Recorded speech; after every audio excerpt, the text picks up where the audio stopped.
Olá, tudo bom? Esse artigo aqui é interessante, é um artigo já antigo, de 2007, apesar da definição segundo a IASP desse artigo, ela já mudou, tá? A definição da IASP eu vou ler aqui na íntegra. A dor é uma experiência sensorial e emocional desagradável associada a ou semelhante a lesão tecidual real ou potencial, tá? Então, a definição que está descrita nesse artigo é um pouco diferente, é uma definição antiga, mas o entendimento dos conceitos de fisiologia e fisiopatologia que estão envolvidos no artigo é interessante. Segunda vantagem desse artigo, esse artigo você tem em inglês e em português, no mesmo DOI ali. Então você pode ler tanto em inglês quanto em português, fica mais fácil, né? E é um artigo curto, né? Então vai ficar mais fácil você compreender os mecanismos que levam à sensibilização central e à sensibilização periférica da dor nessa fisiopatologia. Beleza? Bons estudos, valeu, um abraço! Olá, bem-vindos! Hoje a gente vai mergulhar na ciência da dor. Como é que o nosso corpo processa isso? E, mais importante, como é que às vezes esse sistema todo pifa e transforma um alarme que deveria ser útil num barulho que não para nunca? Pensa bem, um cortezinho de papel, uma coisinha de nada. Porque às vezes parece o fim do mundo, parece uma crise, né? É uma reação super intensa para algo tão pequeno. E exatamente essa a questão que a gente vai investigar hoje. Então aqui tá o pulo do gato para entender o tal do corte de papel. A dor, ela não é um botão de liga e desliga. Não mesmo. É muito mais como uma conversa. Uma conversa que o corpo, com o tempo, pode aprender a gritar. É um processo que vai evoluindo, vai se intensificando. Ok, então o nosso roteiro vai ser o seguinte: a gente vai começar lá na lesão inicial, ver como o volume da dor aumenta, como o sistema todo se recalibra e o que tudo isso quer dizer para o futuro do tratamento da dor. Vamos lá. Bom, tudo começa aqui, no momento exato da lesão. É o primeiro alarme, o primeiro sinal de que, opa, tem alguma coisa errada por aqui. Para entender a dor, a gente precisa conhecer os mensageiros dela. São basicamente dois tipos. Primeiro, as fibras A delta. Pensa nelas como as velocistas, as sprinters. Elas entregam aquela dor aguda, imediata, sabe? O ai! E logo depois vem as fibras C, as maratonistas. Elas são mais lentas, mas trazem aquela dor que fica, aquela dor surda, latejante, que não vai embora. E o mais maluco é o seguinte: o tecido que foi machucado não manda só um sinal elétrico, não. Ele libera o que a gente chama de sopa química. É, literalmente uma mistura de um monte de substâncias. Bradicinina, prostaglandinas, nomes complicados, mas o que importa são essas moléculas que começam a inflamação e deixam a área toda super sensível. É o começo de uma reação em cadeia. E essa sopa química leva a gente direto para a próxima fase. O local da lesão começa a mudar. É aqui que o volume do sinal de dor começa a aumentar, e aumenta lá na própria fonte. Isso tem nome, claro, é a sensibilização periférica. A melhor analogia é a de um alarme de carro. Sabe aquele alarme super sensível que dispara com qualquer coisinha, até com vento? É exatamente isso. As terminações nervosas ali na região da lesão ficam com o pavio curtíssimo, super sensíveis. E olha só que dado impressionante. Quase metade, até 40% de algumas dessas fibras de dor, as fibras C, ficam dormindo.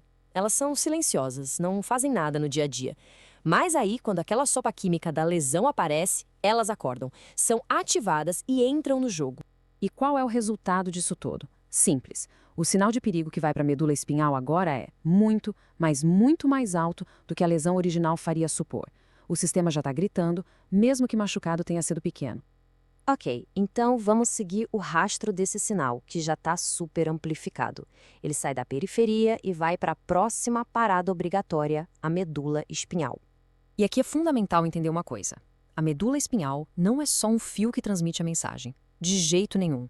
Pensa nela como uma mesa de som de um show.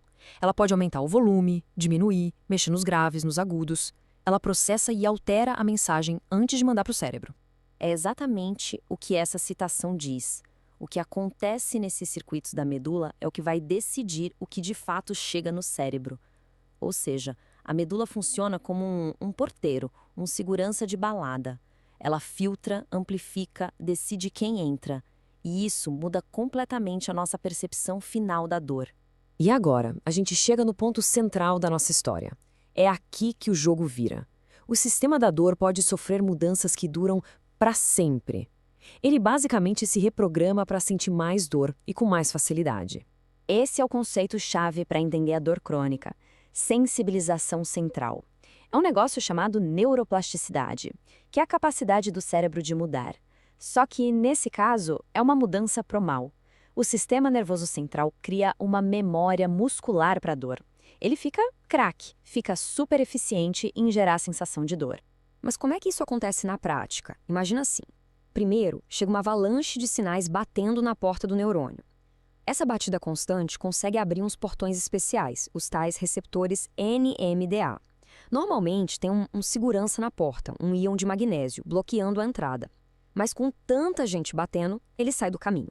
Aí a porta se abre e o cálcio entra com tudo, inunda a célula.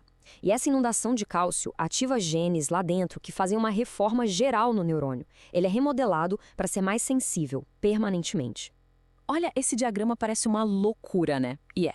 Não precisa entender cada caixinha, cada seta. O importante é sacar a complexidade da coisa. É uma reação em cadeia bioquímica que causa uma mudança de verdade profunda e duradoura na fiação do sistema. E toda essa ciência complexa explica um sintoma que parece muito estranho na dor crônica: a alodínia. É quando um simples toque, tipo o tecido da roupa na pele, que não deveria doer nada, passa a ser interpretado pelo corpo como algo super doloroso. O sistema está tão sensível, tão religado, que ele interpreta mal um sinal totalmente inofensivo. Beleza, então vamos juntar as peças do quebra-cabeça e entender o que essa jornada toda do sinal da dor significa no final das contas. Então, recapitulando a cascata, começa com a lesão e a tal sopa química. Isso deixa os nervos locais super sensíveis. A medula espinhal recebe esses sinais já no talo e aumenta ainda mais o volume. E por fim, o sistema nervoso central inteiro aprende a reagir de forma exagerada. O resultado? Um ciclo de dor que pode continuar, mesmo muito tempo depois que a lesão original já sarou. E entender esse caminho todo não é só curiosidade científica, não. Não, é crucial. Porque se a gente consegue mapear cada passo, desde a lesão lá na pele até a mudança no cérebro, a ciência ganha novos alvos, novas chances de intervir e, quem sabe, quebrar esse ciclo da dor crônica. Isso tudo deixa a gente com uma pergunta bem poderosa para o futuro, né? Se o nosso sistema nervoso tem essa capacidade incrível de aprender a sentir dor crônica, será que a gente não consegue usar essa mesma capacidade para ensiná-lo a esquecer, a se reprogramar de novo? Essa é a grande esperança e o grande desafio para a pesquisa. Fica aí a reflexão. Valeu?